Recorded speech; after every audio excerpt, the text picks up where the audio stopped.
avec Kevin Derblum. Bonjour Ilana, bonjour Anne-Laure Blin, bonjour Christophe, bonjour à tous. Eh bien, je suis très heureux car ma fille vient d'avoir 12 ans. Te souhaitons un joyeux anniversaire. Ah là là là là, j'adore ma fille, hein. Elle est bourrée de qualité. La première, c'est que c'est ma fille, hein, ce dont peu de personnes peuvent se vanter, bien sûr. Et la deuxième, elle est drôle. Et la troisième, surtout, elle est brillante. Alors vous devez être hyper heureux, Kevin, et fier d'avoir une fille brillante. Ouais, ça peut être aussi hyper chiant, hein, Ilana. Hein. Le problème, c'est pas qu'elle est brillante. Hein. Le problème, c'est qu'elle est plus brillante que moi, hein, qui suis pourtant pas la moitié d'un génie. N'est-ce pas, Christophe, hein? Vous me demandiez Kevin, encore tout à l'heure de corriger vos fiches avant l'émission, ce que je fais toujours avec plaisir, hein, bien sûr. Oui, ma fille est brillante, mais je m'en suis vraiment rendu compte que récemment, on regardait les Césars, où j'ai bien sûr refusé d'assister, car j'ai su rester modeste, malgré le succès. Bref, en voyant le César du meilleur film étranger, ma fille s'exclame « Ah, j'ai adoré ce film iranien, La graine du figuier sauvage. Ça m'a bouleversé, j'ai pleuré tout du long. T'en as pensé quoi, toi, papa ?» Et j'étais bien embêté, car la dernière fois que je suis allé au cinéma, c'était pour aller voir Paddington au Pérou. Alors oui, Lana, je pourrais prendre pour excuse que c'était pour mon fils de 6 ans, mais la vérité, c'est que j'ai adoré Paddington au Pérou. Non, je vous jure, il est très intéressant ce film, parce que c'est l'histoire de Paddington, le petit ours anglais, mais cette fois, il est au Pérou. Ce qui change toute la dramaturgie, hein, Christophe. Mais je ne peux pas avouer à ma fille de 12 ans que je n'ai pas sa culture cinématographique. Hein. Du coup, pour ne pas perdre la face, je lui demande « Mais qu'est-ce qui t'a plu dans ce film ?» Et là, elle me répond « J'ai beaucoup aimé cette critique douce, amère que fait le réalisateur du régime judiciaire iranien qui montre une vision vieillissante et sclérosée grâce au parallèle qu'il fait avec les volontés révolutionnaires de la jeunesse iranienne et leurs revendications démocratiques et marxistes qui se confrontent au régime conservateur en place qui d'ailleurs n'a rien à envier à certains régimes autoritaires occidentaux. » Et me voilà bien embêté, Ilana, car ce n'est pas que je ne suis pas d'accord, non, c'est que je n'ai rien compris. Hein, ce qui m'a beaucoup contrarié, car de 1, il n'en parle pas du tout dans Paddington au Pérou, et de 2, il est dur de se rendre compte qu'on n'a plus grand-chose à apprendre à sa fille, ou plus généralement, que j'aurais de plus en plus de mal à l'impressionner dans la vie. Hein. Avant, il suffisait que je récite la table de 2 pour l'impressionner.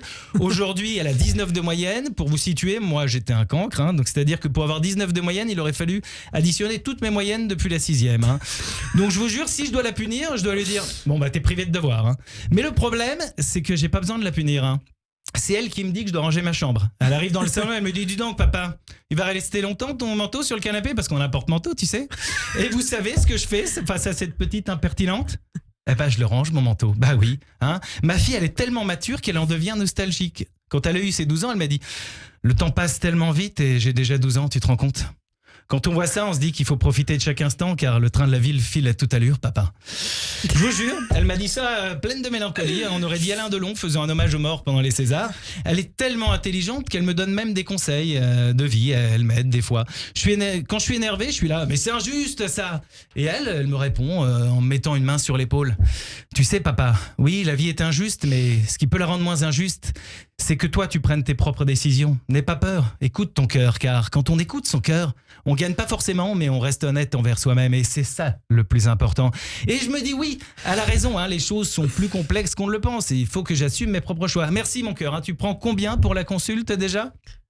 Mais il y a quand même des moments où je me rends compte qu'elle reste une petite fille de 12 ans. Hein. La dernière fois, elle s'est disputée avec une amie à elle et c'était à mon tour de lui donner des conseils. Hein.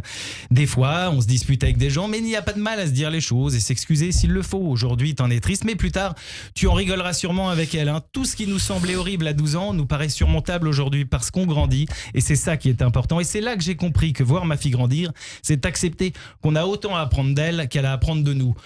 On aura toujours des choses à apprendre. Elle, une culture que je n'ai pas, le sens du travail et une vision beaucoup plus sereine. Et moi, en échange, je pourrais l'emmener voir Paddington au Pérou.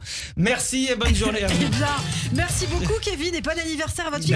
Comment elle s'appelle ? Elle s'appelle Noah. Vous êtes vraiment sûr que c'est votre fille? Faire un test de paternité, peut-être. Eh bien, oui. C'est horrible. Merci beaucoup, Kevin. Noah, c'est marrant parce que c'est le deuxième prénom de ma fille aussi. On se racontera notre vie autour d'un café. Sûr. Avec grand plaisir. Kevin Derblum, qu'on retrouve aussi sur ses réseaux sociaux. Tout de suite, l'invité de Christophe Barbier, Anne-Laure Blin, députée LR de Maine-et-Loire.